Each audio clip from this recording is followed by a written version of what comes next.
The JFK airport terminal hummed with the clatter of privilege. But for Marcus Reed, it was a gauntlet. No hoodies in first class, barked gate agent Vanessa Holt, her eyes slicing past his black skin. Ignoring the platinum boarding pass clutched in his hand, the crowd parted. Whispers sharp as knives. Some passengers smirking as Marcus was waved aside like yesterday's news. Step out of line. Sir, Vanessa snapped, her voice dripping with disdain, but Marcus's calm gaze held a storm. 5 minutes later, the terminal froze as his voice boomed. This airline belongs to me now. Marcus Reed, 55. Wasn't just a passenger. He was the new owner of SkyPulse Airlines, a titan who'd clawed his way from Harlem's streets to billion-dollar boardrooms. With one phone call, he suspended Vanessa and her entire gate crew, their badges meaningless in the face of justice. This wasn't about a flight. It was about dismantling a system that judged a man by his hoodie, not his worth. That hoodie, gray and unassuming, was no ordinary cloth. It was from Apex Ventures, Marcus's empire, a symbol of his rise from nothing. Vanessa saw a threat. Marcus saw a legacy. In that moment, he vowed to rewrite SkyPulse's rules, to make it a place where dignity boarded first. Where are you watching from today? Drop your city in the comments. Have you ever faced a moment where you were judged unfairly? Share it below. We're listening. If stories of courage light you up, hit subscribe and ring the bell. Our next chapter of justice drops tomorrow. Stay with us, because Marcus's fight is just beginning. The first-class lounge at JFK Airport was a cocoon of privilege, its polished marble floors reflecting chandeliers that cast a golden glow over leather armchairs. The air hummed with soft jazz and the clink of champagne glasses. A world where wealth whispered louder than words. Marcus Reed stepped through the glass doors. His gray hoodie and tailored jeans, a stark contrast to the tailored suits and silk scarves around him. At 55, he moved with the quiet confidence of a man who'd built an empire from the ashes of doubt. His eyes sharp, his presence unyielding. Born in Harlem, Marcus was raised by a single mother, Ella Reed, who scrubbed floors 6 days a week to keep food on the table. She'd sit him down each night, her hands calloused but gentle, and say, "Your light is yours, Marcus. Don't let anyone dim it." Those words carried him through school, where teachers overlooked him, and boardrooms, where investors questioned his fit. Now, as CEO of Apex Ventures, a green energy giant worth billions, Marcus had turned his mother's lessons into a legacy. His hoodie wasn't just fabric, it was a badge of his journey. Worn at Apex's launch when he proved the world wrong, Marcus hadn't come to JFK to catch a flight. He'd come to test SkyPulse Airlines, a company he'd quietly acquired days earlier. SkyPulse was a titan of the skies, but its reputation was tarnished by whispers of elitism and discrimination. Passengers judged for their clothes, their skin, their accents, complaints buried under corporate smiles. Marcus saw a chance to rebuild, to make SkyPulse a beacon of dignity, not division. Today, he'd walk their gates as a passenger, not a CEO, to see the truth for himself. At gate C-17, the line for first class snaked past a gleaming check-in desk. Vanessa Holt, 42, stood behind it, her crisp uniform and pinned-up hair a mask of authority.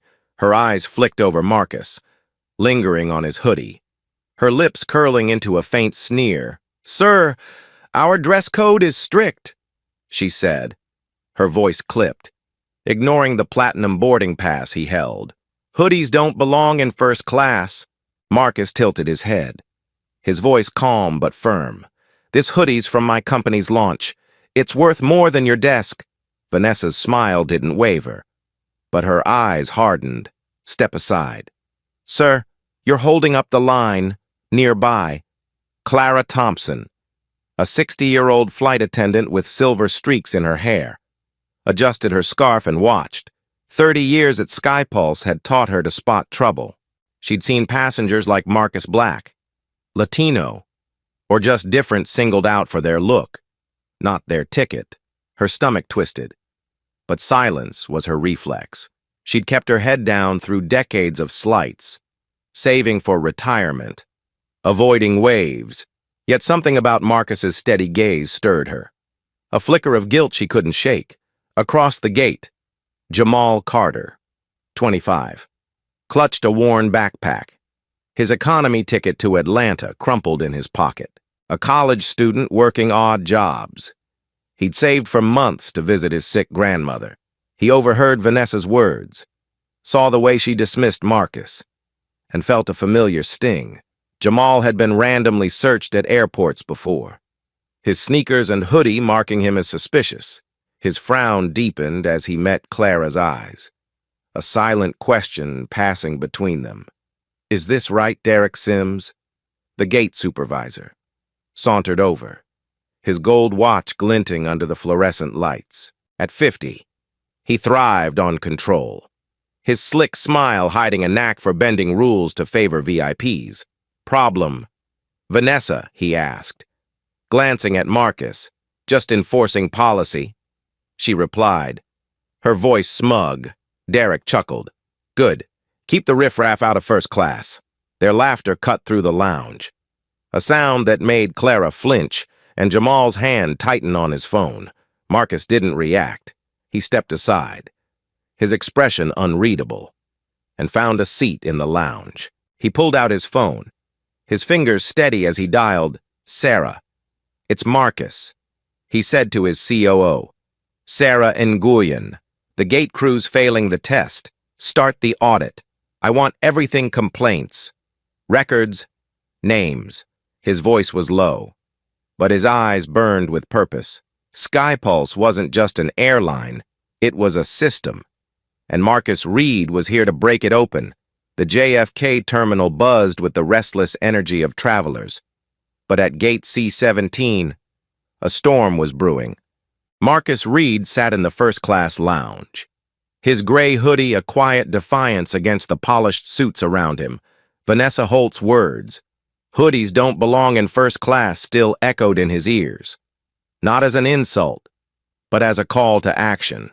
He'd faced gates like this his whole life, doors slammed shut by those who judged his skin before his worth. Today, Skypulse Airlines would learn what happened when you underestimated Marcus Reed. Vanessa, behind the check-in desk, whispered to Derek Sims, the gate supervisor, her voice low but venomous. "He's still here," she said, nodding toward Marcus, who was now on his phone in the lounge. Derek adjusted his gold watch, his slick smile unfazed. "Let him sulk. Security's on standby. One wrong move, and he's out." Their laughter was a blade, cutting through the lounge's soft jazz. Clara Thompson, wiping down a coffee station nearby, overheard them. Her hands trembled, not from fear, but from a guilt that had festered for years. She'd seen passengers humiliated, Black, Latino, elderly, poor, while she stayed silent, clinging to her pension. Marcus's steady gaze from earlier haunted her, a mirror to her own cowardice. Jamal Carter, the young passenger with a worn backpack, stood near the gate, his economy ticket to Atlanta crumpled in his pocket. Vanessa's dismissal of Marcus had lit a fire in him. He'd felt those eyes before, the ones that marked him as less than for his sneakers, his hoodie, his skin. At 25, Jamal was no stranger to random airport searches or snide remarks from staff. He glanced at Clara, her face etched with conflict, and whispered, "That wasn't right. He had a first-class ticket. I saw it." Clara's lips tightened. "It's how things work here, son," she said, her voice barely audible. "Keep your head down if you want to get home." Jamal's jaw clenched. Keeping his head down hadn't stopped the world from pushing him aside. He pulled out his phone, his fingers hesitant but determined, and started recording Vanessa and Derek, Their smug exchange, Vanessa's sneer. Derek's chuckle was captured in grainy clarity. Jamal's heart raced. He didn't know who Marcus was. But something told him this moment mattered. Marcus, in the lounge, was already moving pieces on a chessboard no one else could see. "Sarah, it's me," he said into his phone, his voice low, speaking to Sarah Nguyen, his COO at Apex Ventures. "The gate crew's failing the test. Start the audit complaints. Records. Names. I want everything by tonight." Sarah's voice crackled with efficiency. "Already on it." "Marcus, the acquisition's locked. You've got full control of Skypulse as of 10 a.m. Marcus's eyes narrowed. "Scanning the gate area. Good. Let's see how deep this rot goes." Vanessa escalated her campaign. She flagged Marcus to security, her voice dripping with authority. "We've got a disruptive passenger at C-17, she said into her radio. Two officers approached Marcus, their hands resting on radios, their faces stern but professional. "Sir, we need to see your ID and boarding pass," one said. Marcus handed them over without a word, his expression unreadable.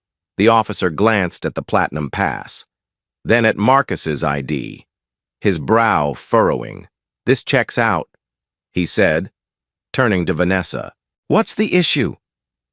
Vanessa's face tightened. "He's not dressed for first class," she snapped. "Our policy." Marcus cut her off, his voice calm but sharp. "Your policy targets people like me, black, casual, not your idea of elite. I'm not the problem here, you are." The officers exchanged glances. Sensing the shift, Marcus pulled out his phone again. "David, it's Marcus," he said, calling his head of operations.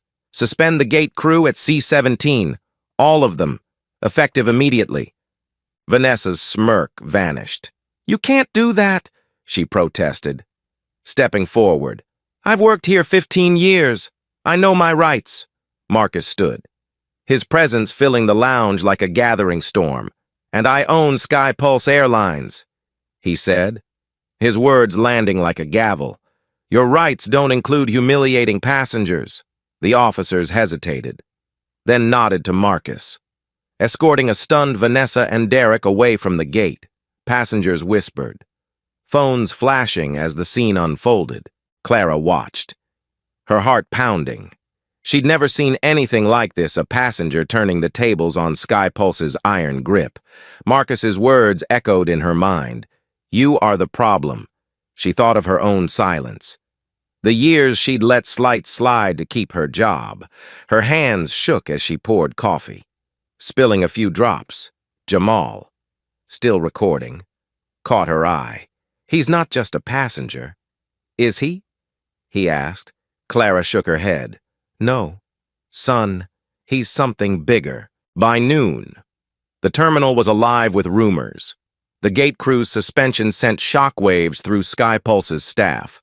Marcus met with Sarah Nguyen and his legal team in a private lounge, a glass-walled room overlooking the tarmac.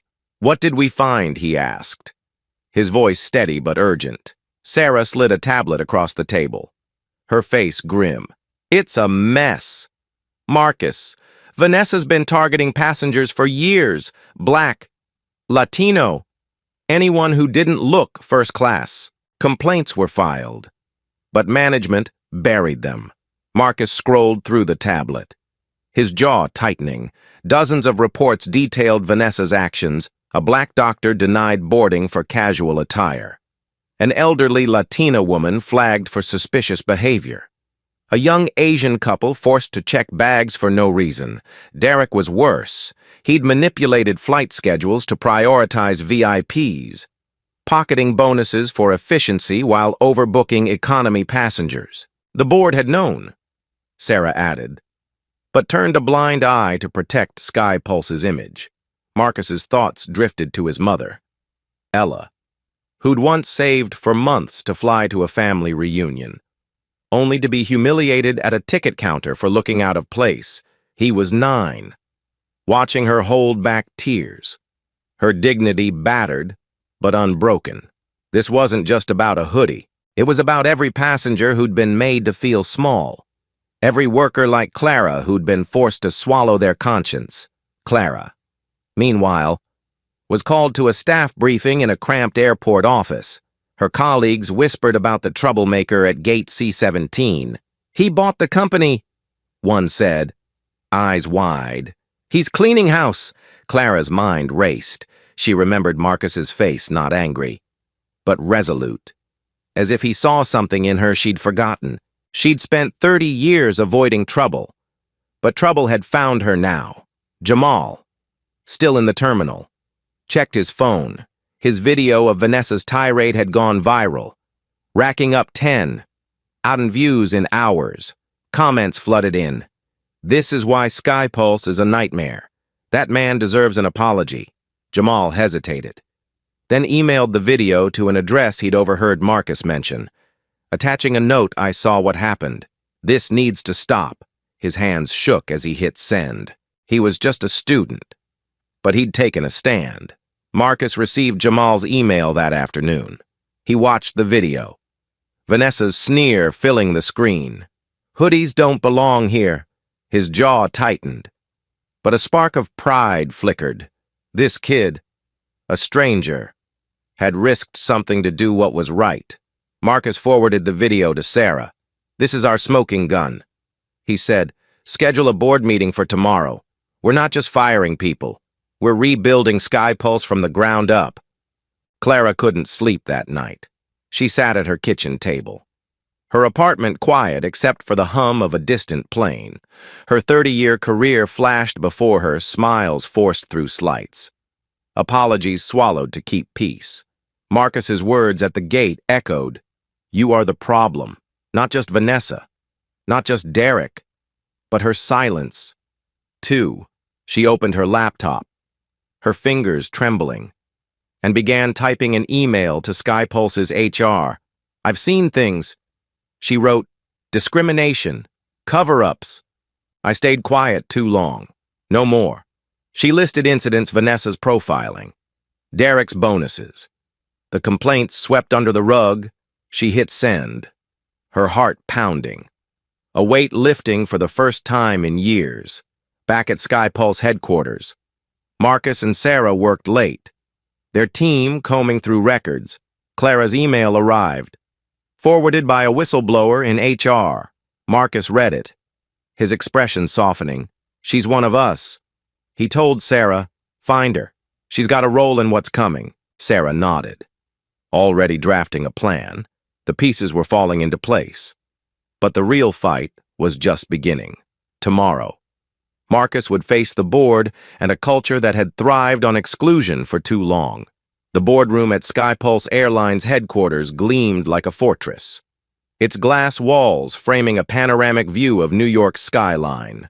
The long mahogany table was flanked by executives in tailored suits, their faces a mix of curiosity and unease. Marcus Reed stood at the head, his charcoal blazer sharp but his presence sharper. A man who'd turned Harlem's grit into a billion-dollar empire. At 55, he carried the weight of his mother's words. "Never let anyone dim your light," and today, he'd shine that light on Sky Pulse's darkness. Vanessa Holt and Derek Sims sat near the back, summoned under the pretense of a routine review. Vanessa's crisp uniform couldn't hide her nervous glance. Derek's gold watch glinted as he shifted, his slick smile faltering. Clara Thompson, 60, was there too, her silver-streaked hair pulled back, her hands clasped tightly. Marcus had insisted she attend, a decision that left her heart pounding. The board, led by Chairman Edward Grayson, watched Marcus with guarded eyes. Sensing a storm, "Ladies and gentlemen," Marcus began, his voice steady but resonant. "Sky Pulse Airlines has a sickness. It's not your planes or your profits, it's your culture." He clicked a remote, and a massive screen lit up with Jamal Carter's viral video. Vanessa's sneering face filled the room. Her words, "Hoodies don't belong in first class," cutting through the silence like a blade. Gasps rippled across the table. Vanessa's face drained of color. Derek froze, his hands gripping the armrests. "This isn't an isolated incident," Marcus continued, his eyes sweeping the room. "It's a pattern, a system." He projected a spreadsheet, dozens of passenger complaints. Buried by SkyPulse's leadership, a black doctor denied boarding for casual attire, an elderly Latina flagged for suspicious behavior, a young Asian couple forced to check bags for no reason. "These are your customers," Marcus said, his voice rising. "People you swore to serve, humiliated for their skin, their clothes, their existence." Vanessa stood, her voice shrill. "That video's out of context," she protested. "I was enforcing policy. First class has standards." Marcus raised a hand, silencing her. "Your standards are prejudice dressed in a uniform," he said, his words a quiet thunder. He turned to Derek. "And you, Mr.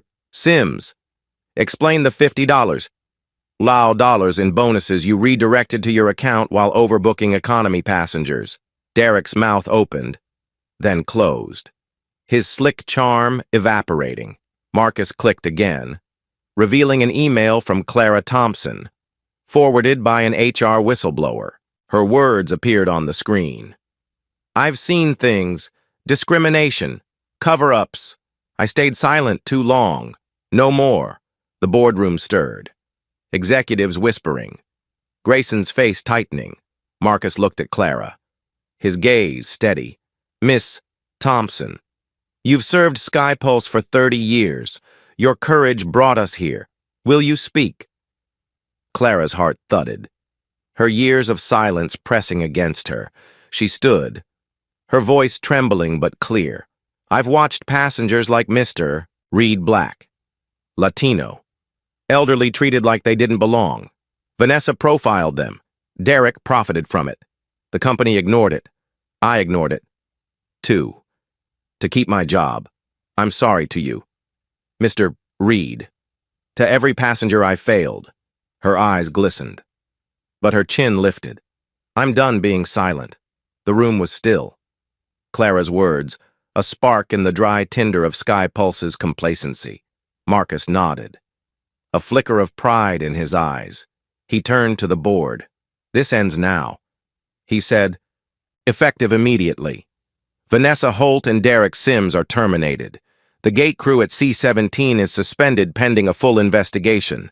Their actions don't just violate policy, they violate humanity." Vanessa lurched forward, her face flushed. "You can't do this," she shouted.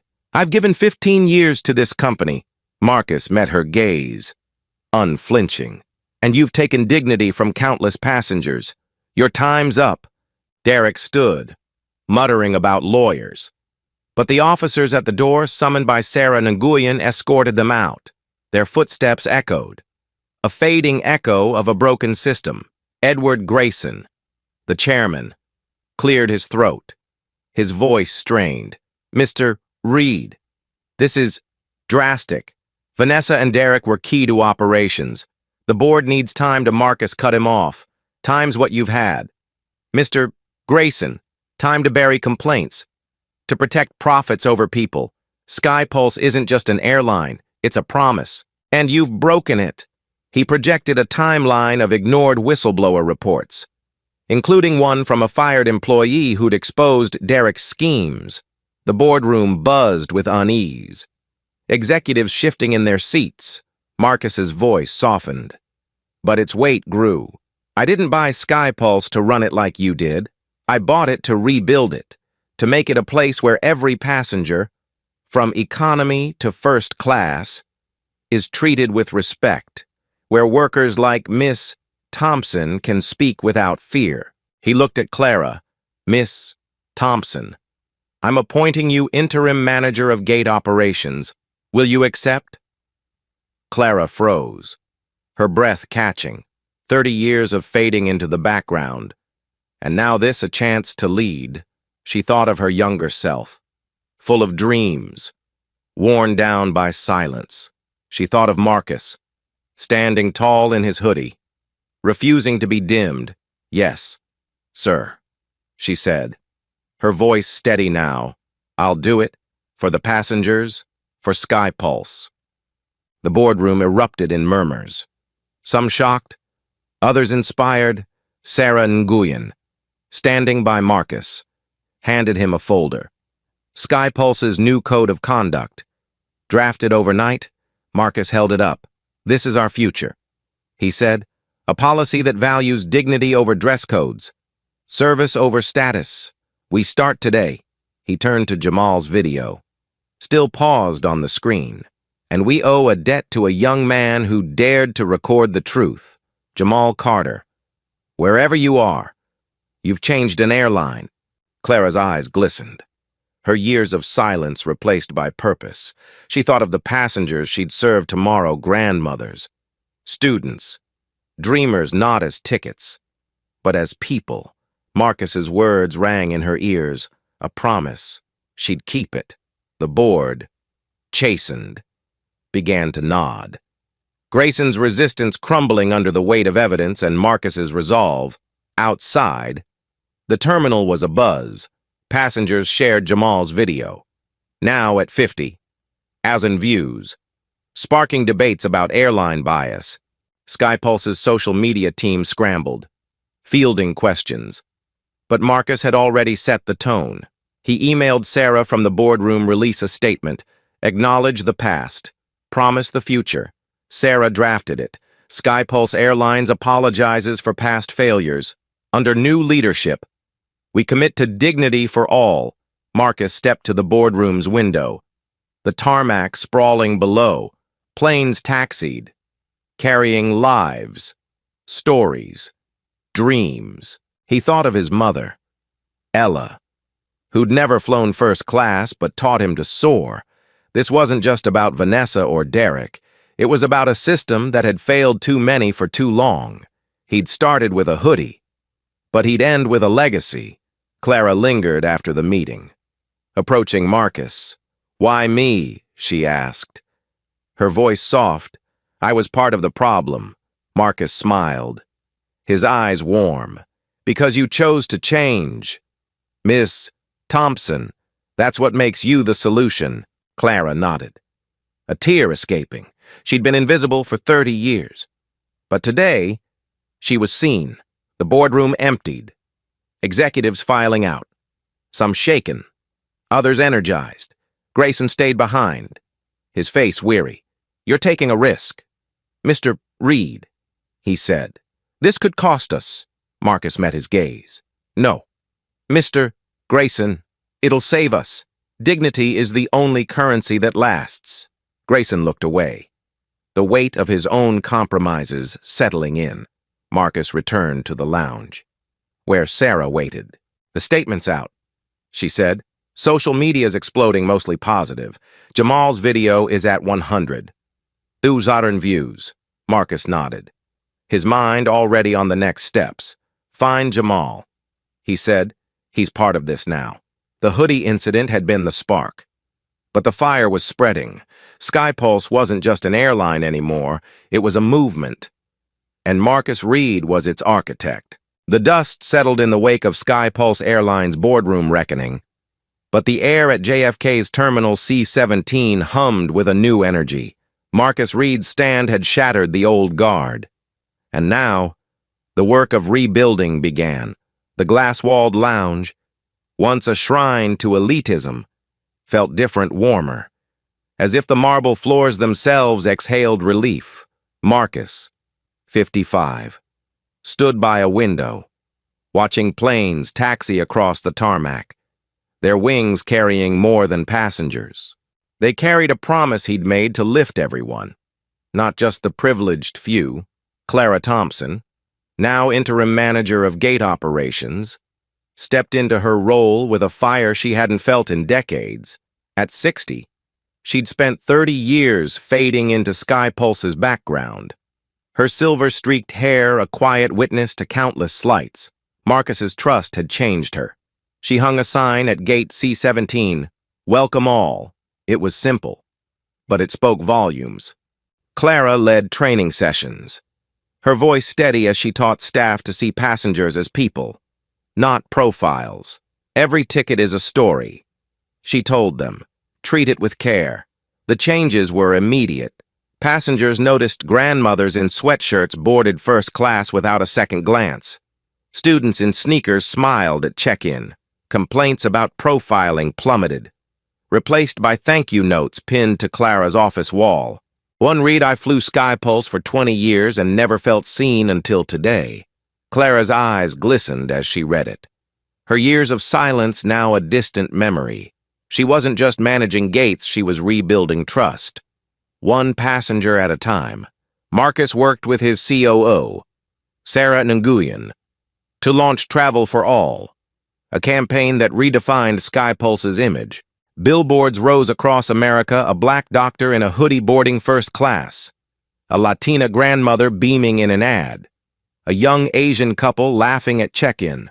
SkyPulse's social media buzzed with stories, passengers sharing moments of kindness from staff, workers praising Clara's leadership, bookings surged, and by month's end, revenue climbed 45%. Proving dignity wasn't just right, it was profitable. Jamal Carter, the 25-year-old student whose video had sparked the fire, was back in Atlanta, but his impact rippled. His clip of Vanessa's tirade hit 500,000 views, fueling a national conversation about airline bias. Marcus tracked him down, inviting him to New York, over coffee at a Manhattan cafe.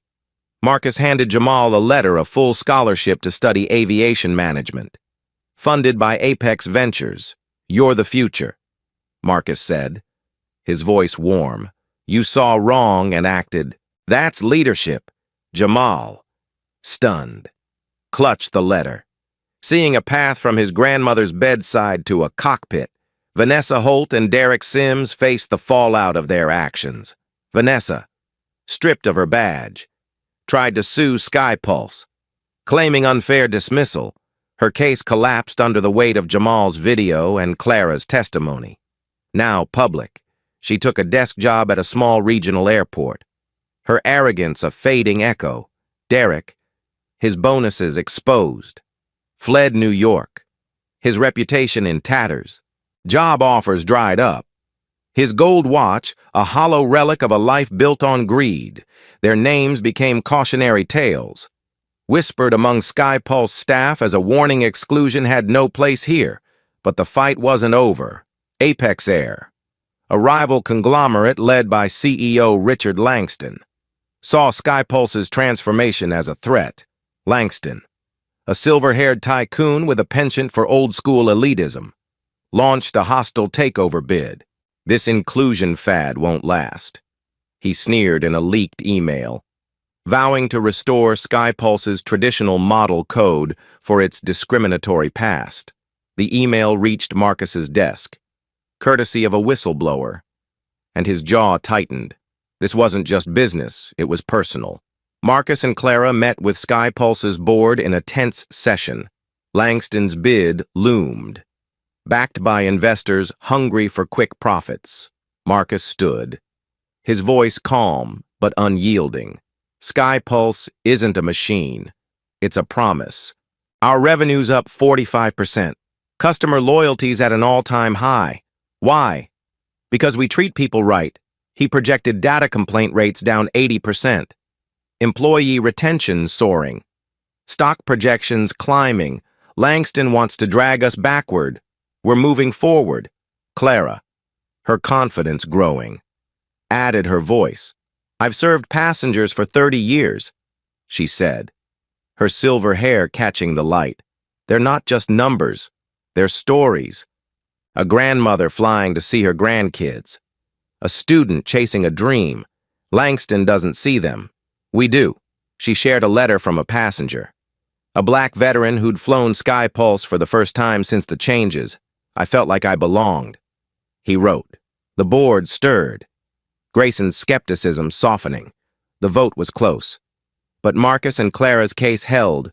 The board rejected Apex Air's bid, preserving SkyPulse's independence. Langston's plan crumbled, his investors pulling back as SkyPulse's stock surged. Marcus exhaled, a rare smile breaking through. Clara, beside him, felt a weight lift. She'd been a bystander for decades, but now she was a leader, her voice as vital as Marcus's, back at Gate C-17. Clara's team thrived. She mentored young staff, including a new hire, Maria, who reminded her of herself at 20, eager but cautious. "Speak up," Clara told her. "Your voice matters." Maria nodded, her eyes bright.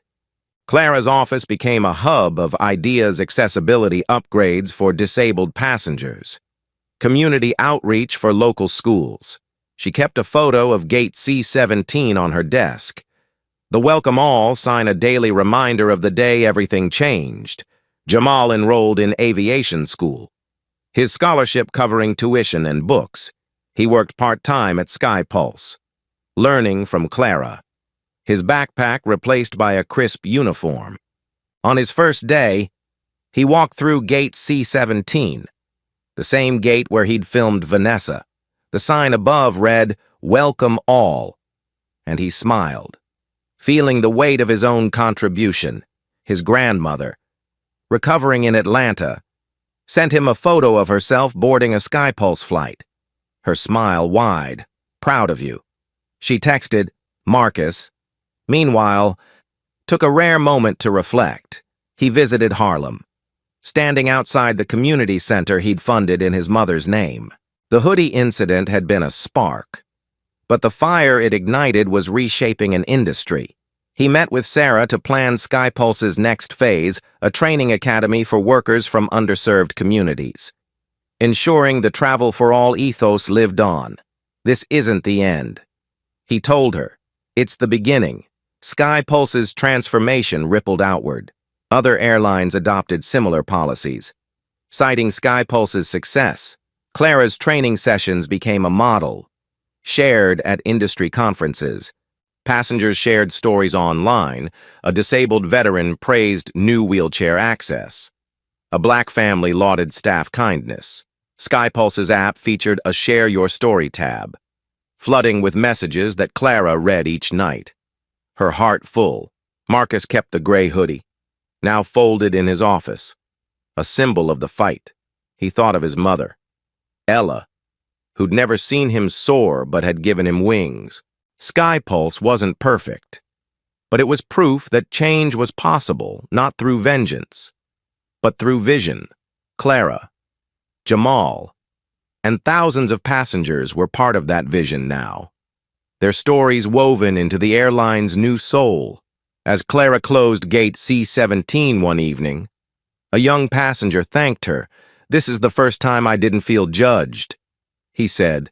Clara smiled, her silver hair glowing under the lights. "That's what we're here for," she replied. She looked at the Welcome All sign, then at the sky, where a Sky Pulse plane climbed into the dusk. It wasn't just flying, it was lifting, carrying a promise Marcus had kept 6 months after the storm at Gate C-17. Skypulse Airlines soared as a beacon of change. The JFK terminal, once a stage for exclusion, now hummed with a quiet warmth. The Welcome All sign above Gate C-17 gleamed under soft lights, a testament to a revolution sparked by a hoodie. Marcus Reed, 55, stood in his Manhattan office, gazing at the city skyline.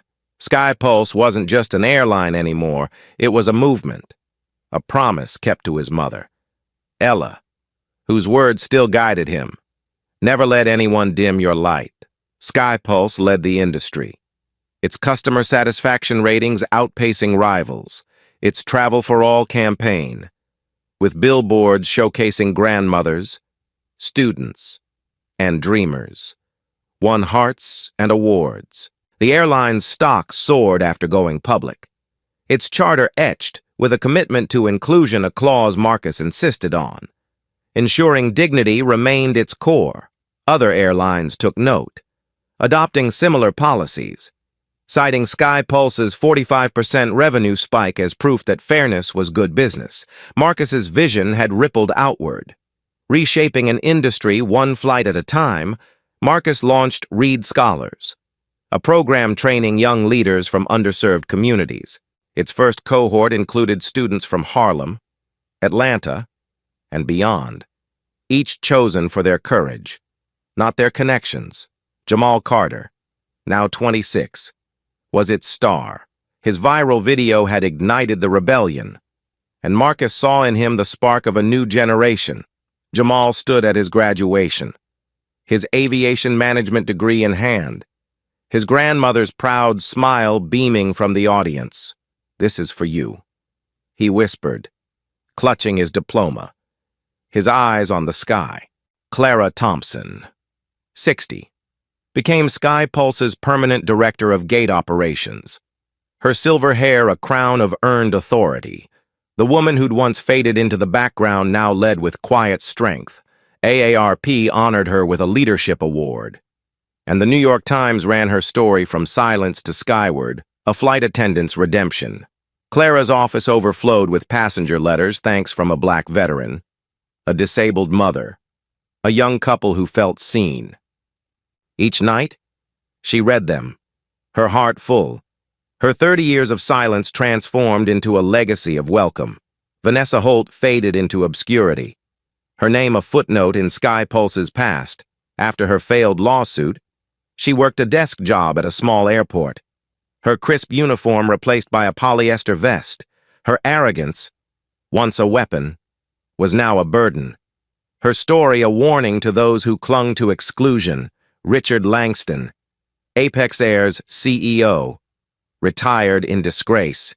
His takeover bid a distant memory. His investors abandoned him. His vision of elitism buried under Sky Pulse's soaring stock. The old guard was gone, their time eclipsed by a new era. Marcus stood at an aviation conference in Chicago, addressing thousands under a spotlight. "Travel isn't just about reaching a destination," he said, his voice steady, resonant. "It's about lifting everyone along the way, every passenger, every worker, every dream."